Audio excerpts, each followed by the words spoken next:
తాకట్లో ఉన్న మీ బంగారాన్ని విడిపించి ఆ రోజు ఆన్లైన్ రేటుకి కొంటాం. Sharma gold company.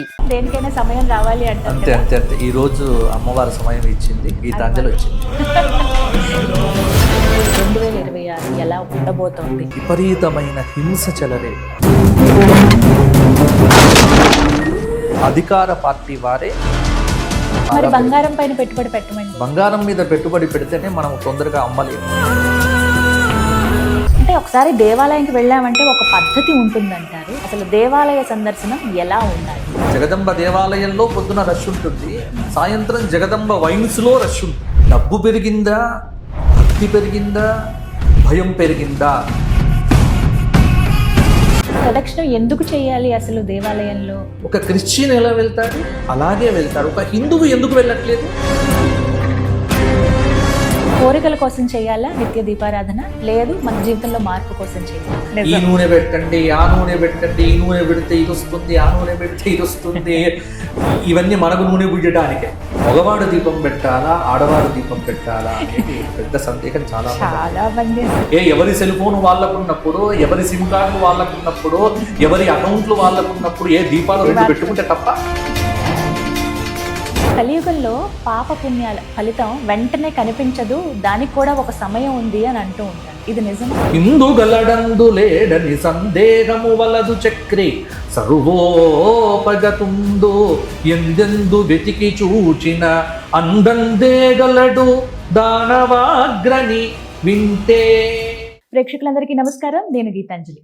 ప్రస్తుతం మనతో పాటు శృంగేరి శారదాపీఠ ఆస్థాన పండితులు, ప్రవచన నిధి డాక్టర్ బాచంపల్లి సంతోష్ కుమార్ శాస్త్రి గురువు గారు ఉన్నారు. గురువు గారితో మాట్లాడి 2026వ సంవత్సరం అసలు ఎలా ఉండబోతుందో తెలుసుకుందాం. ఎందుకంటే సంతోష్ కుమార్ శాస్త్రి గారి గురించి చెప్పాలంటే అందరికీ తెలిసిందేనండి, నేను పెద్దగా పరిచయం చేయవలసిన అవసరం లేదు. తెలంగాణ రాష్ట్రం ఏర్పడిన దగ్గర నుండి ఇప్పటి వరకు కూడా వారే ప్రతి యుగాదికి పంచాంగాన్ని వివరిస్తూ ఉంటారు. వారు పంచాంగకర్త కూడా, వారే పంచాంగాన్ని రాస్తూ ఉంటారు.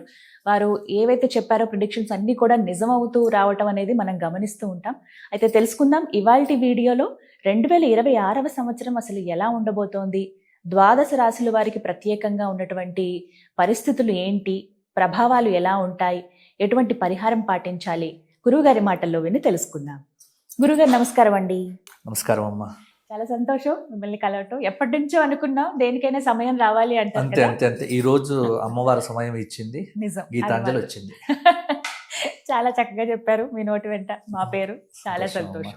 గురుగారు 2026 ఎక్కడ చూసిన డిసెంబర్ వస్తోందంటే చాలు, అంటే మన సంవత్సరాది కాదు ఖచ్చితంగా, కానీ ఆ నెంబర్ మారుతుందనగానే కుతూహలం ఎలా ఉంటుందో, మా రాశికి ఎలా ఉంటుందో, అసలు 26 అనేది ఎలా ఉంటుందో అనేది చాలా మందిలో ఆ కుతూహలం కనిపిస్తుంది. మరి ఏంటి 2026 ఎలా ఉండబోతోంది? అటు రాశుల పరంగా కానీ మొత్తం భౌగోళికంగా ఎలాంటివి ఉండబోతున్నాయి అంటారు? అఖిలాండ కోటి బ్రహ్మాండ నాయకుడైనటువంటి వెంకటాచలపతి మా ధర్మపురి లక్ష్మీ నరసింహస్వామికి ప్రార్థన చేస్తూ 2026 గురించి చెప్పుకోవాలనుకున్నా 2026లో ఉన్న గ్రహములను బట్టే చెప్పాలి. అంతే. ఎందుకంటే ఉగాది వస్తే కానీ మనకు పూర్తి పంచాంగం అనేటువంటిది రాదు. సరే, నేను పంచాంగం రాస్తాను కాబట్టి, ఆల్రెడీ నా పంచాంగం అనేటువంటిది ప్రిపేర్ అయిపోయింది కాబట్టి, మేము చెప్పాలన్నా రాశులను బట్టి, గ్రహాలను బట్టి, గ్రహ సంచారాన్ని బట్టి 2026 ఏప్రిల్ వరకు ఏమీ పెద్దగా మారే గ్రహాలు ఏం లేవు. కానీ 2026లో మాత్రము ఒక 3 విషయాలు ఉన్నాయి. అంటే దేశారిష్ట యోగాలు ఎక్కువగా ఉన్నాయి. చాలా దేశారిష్ట యోగాలు, అంటే దేశానికి అరిష్టం కలిగించేటువంటి యోగమును దేశారిష్ట యోగము అంటారు. ఇవి 2026లో కొంత ప్రబలంగా కనిపిస్తూ ఉన్నాయి. ఒకటి ఏమిటి? ఏప్రిల్ 10 నుండి జూలై 4 వరకు కాలసర్పయోగం అనేటువంటిది ఉంది. ఏప్రిల్ 10 నుంచి జూలై 4 వరకు ఉన్నటువంటి కాలసర్పయోగం, నవంబర్ 10వ తేదీ నుండి సంవత్సరం ఆఖరు వరకు సింహరాశిలో కుజస్తంభన యోగము, సెప్టెంబర్ 18 నుంచి అక్టోబర్ 15 వరకు కర్కాటక రాశిలో కుజ గురువుల యొక్క కలయిక. ఇది మూడింటిని బేస్ చేసుకొని వచ్చే సంవత్సర ఫలితాలను, అంటే 2026ను మేము నిర్ణయం చేస్తాం.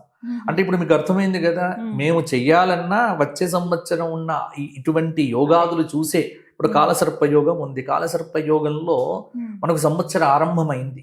గత సంవత్సరం ఇబ్బందులు చూస్తూ ఉన్నాం, మిక్కిలి ప్రమాదములు, చాలా చూసాం. తర్వాత రైతులకు నష్టం, సరిగ్గా పంటలు పండే టయానికి ఏదో తుఫాన్లు రావటం. కాబట్టి ప్రకృతి వైపరీత్యాలు. ఇప్పుడు మార్చి 19 నుండి జూన్ 30 వరకు త్రిగ్రహ చాతుర్గ్రహ కూటమి కాలసర్పయోగాలు. ఈ మూడింటి ప్రభావము ఈ 2026 మనకు జూన్ 30 వరకు. కాబట్టి ఈ సమయంలో కొంత చాలా రాజకీయంగా కొంత అనిశ్చితి కావచ్చు. పశ్చిమ బెంగాల్ వంటి ప్రదేశములలో విపరీతమైన హింస చెలరేగవచ్చు. కొంత మత సంబంధమైనటువంటి కొంత కల్లోలములు వీటికి హేతువు కావచ్చు. కాబట్టి ఈ విషయముల యందు ప్రజలు చాలా జాగ్రత్తగా ఉండాలి. ముఖ్యంగా ఈ సంవత్సరం వేసవి అద్భుతమైన హీట్ ఉంటుంది. నాకు తెలిసి 50 డిగ్రీలు టచ్ కావటం అమ్మో అంటే ఎండ తప్పకుండా అవుతుంది. 50 డిగ్రీలు కొన్ని రాష్ట్రముల్లో. ఇప్పుడు ఈ వీడియోని అయితే రికార్డ్ అయ్యే ఉంటుంది కదా, మీరు చూడవచ్చు. ఎందుకంటే మనం ఇంత ముందుగా చెప్తున్నాను కదా, ఖచ్చితంగా 50 డిగ్రీల వరకు కొన్ని రాష్ట్రముల యందు నమోదవుతుంది. ఎన్నికలు జరిగేటువంటి రాష్ట్రాల్లో కొన్నిటిల్లో అధికార పార్టీ వారే అధికారాన్ని పొందే అవకాశం అధికంగా కూడా కనిపిస్తూ ఉన్నది.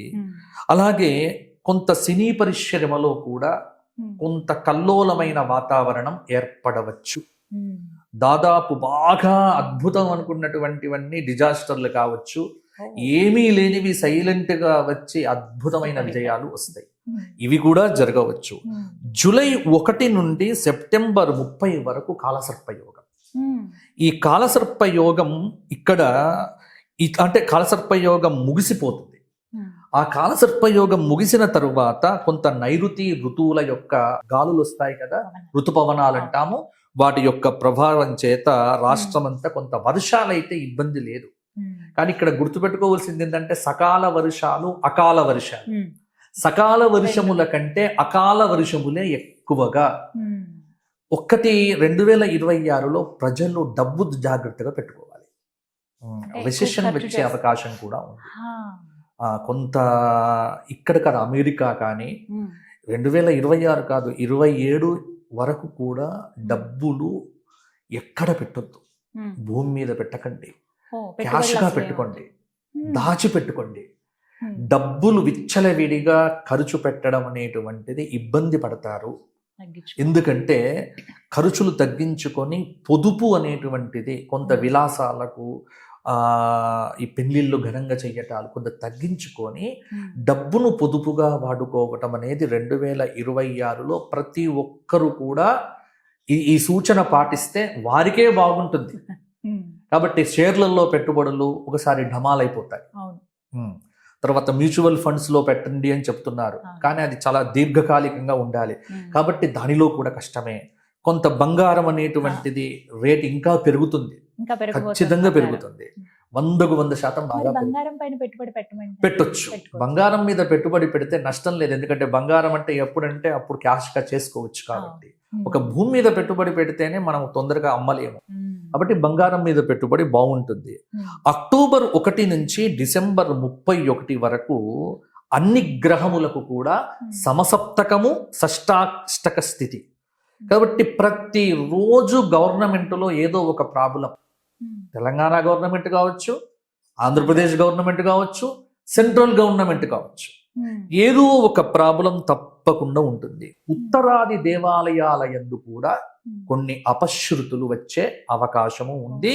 జాగ్రత్తగా ఉండండి. ఏది చార్ధామ్ యాత్రలు, తర్వాత మానస సరోవర యాత్రలు చేసేటువంటి వారు, అమరనాథ్ యాత్రలు చేసేటువంటి వారు ఇంకా జాగ్రత్తలు తీసుకోవాలి. ఎందుకంటే ఉత్తరాది రాష్ట్రముల్లో ప్రాకృతిక బీభత్సములు, కొండ చర్యలు విరిగిపట్టం అనేటువంటిది వచ్చే సంవత్సరం అధికంగా ఉండే అవకాశం ఉంది.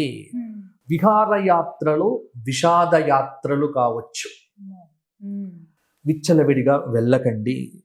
అలాగే పంజాబ్, బీహార్, ఉత్తరప్రదేశ్ రాష్ట్రాల్లో కొంత అరాచక శక్తుల యొక్క ప్రభావం అనేటువంటిది కనిపిస్తుంది.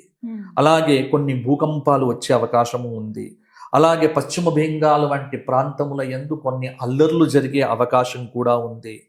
కొన్ని రాష్ట్రాల యందు రాజకీయంగా మార్పులు కూడా జరిగేటువంటి అవకాశం కూడా లేకపోలేదు. ఈ ప్రభుత్వము ఆ ప్రభుత్వము కావచ్చు, ఆ ప్రభుత్వము వేరే ప్రభుత్వము కావచ్చు, మొత్తానికి ఇటువంటి మార్పులు 2027 జనవరి 1 నుండి ఏప్రిల్ 6 వరకు, అంటే మీరు 2026 అడిగారు, నేను 27 వరకు చెబుతున్నాను. సింహరాశిలో కుజస్తంభన యోగము వల్ల కొంత అంతగా పరిస్థితులు అనేటువంటివి అనుకూలించవు. కెనడా, ఆస్ట్రేలియా, న్యూజిలాండ్ మొదలైనటువంటి దేశాల్లో కూడా కొంత ఇబ్బందులు అనేటువంటివి కలుగుతాయి. కాబట్టి ఇటువంటి ప్రభావం అనేది ఈ 2026లో గ్రహణములేవి లేవు. 2026లో ఏ గ్రహణములు లేవు.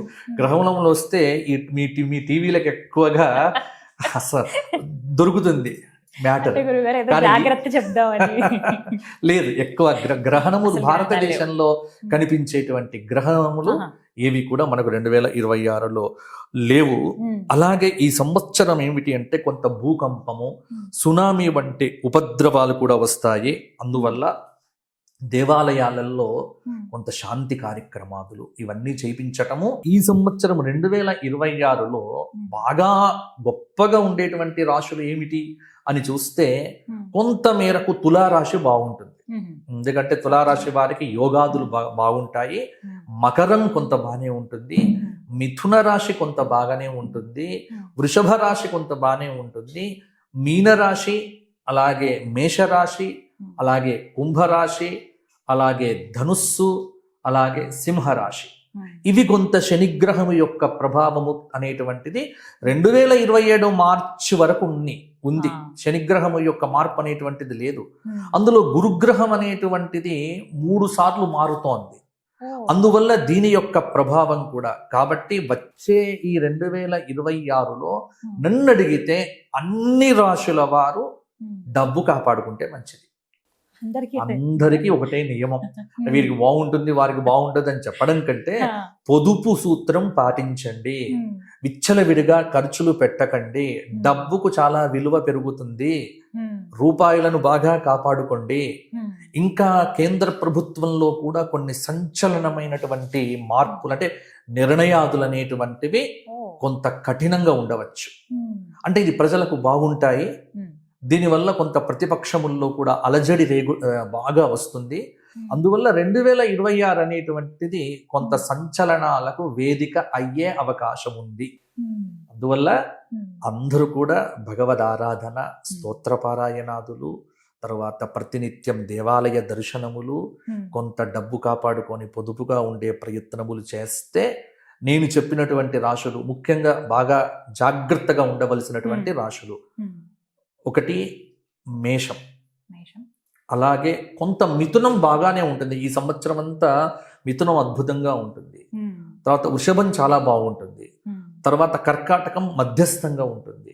సింహరాశికి గురువు బాగున్నప్పటికీ కూడా అష్టమ శని దోషం అనేటువంటిది అక్కడెక్కడ ఇబ్బంది పెడుతూ ఉంటుంది. కన్యా రాశి బాగుంటుంది. తుల అద్భుతంగా ఉంటుంది. వృశ్చికము మధ్యస్థంగా ఉంటుంది. ధనుస్సుకు కొంత ఇబ్బందులు అనేటువంటివి పెరుగుతాయి అర్ధాష్టమ శని యోగాదుల వల్ల. మకరం చాలా విశేషంగా ఉంటుంది. తరువాత కుంభరాశి ఏదైతే ఉందో కొంత పర్వాలేదు, మధ్యస్థంగా ఉంటుంది. కుంభము, మీనము, మేషము ఇవి ఖచ్చితంగా కొంత ఇబ్బందులు పడక తప్పదు. కాబట్టి ఈ రాశుల వారు జాగ్రత్తగా ఉండి భగవద్ ఆరాధన కనుక చేస్తే 2026లో కూడా ఇంకా చాలా విశేషాలు కనిపిస్తాయి. మిగతా విశేషాలు ఏవైతే ఉన్నాయో మనం ఉగాది అప్పుడు మనం మాట్లాడుకుందాము. అప్పటికి పూర్తి స్థాయిలో, అంటే ఇవన్నీ కూడా నేను చెప్పింది కూడా వచ్చే గ్రహ సంచారాన్ని బట్టి 2026 జనవరికి గ్రహాలు ఏం మారవు, ఏ గ్రహములు మారదు, మనం నిగ్రహంగా ఉంటే చాలు. అంతే. కాబట్టి గ్రహాలు ఏవి మారవు. కానీ 2026 అనగానే మనకేమిటి, జనవరి 1వ తారీఖు నాడు గుడికి వెళ్ళటాలు, కాబట్టి ఇటువంటివన్నీ మనం చూస్తూ ఉంటాం. ప్రాకృతికమైన మార్పులు లేవు, సంప్రదాయంలో వచ్చేటువంటి మార్పులు లేవు, గ్రహ సంచార రీత్యా మార్పులు లేవు. ఉగాది నుంచి ఉగాది వరకే మనం చూడాలి.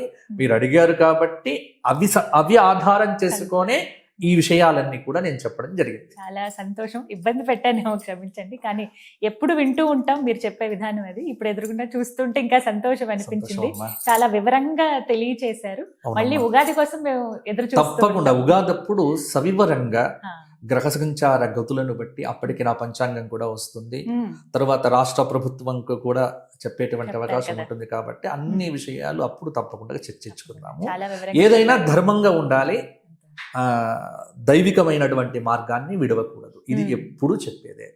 ధర్మాన్ని ఆచరించండి, ఆ ధర్మం మిమ్మల్ని ఎప్పుడూ కాపాడుతుంది. చక్కగా చెప్పారు. ధన్యవాదాలు గురుగారు.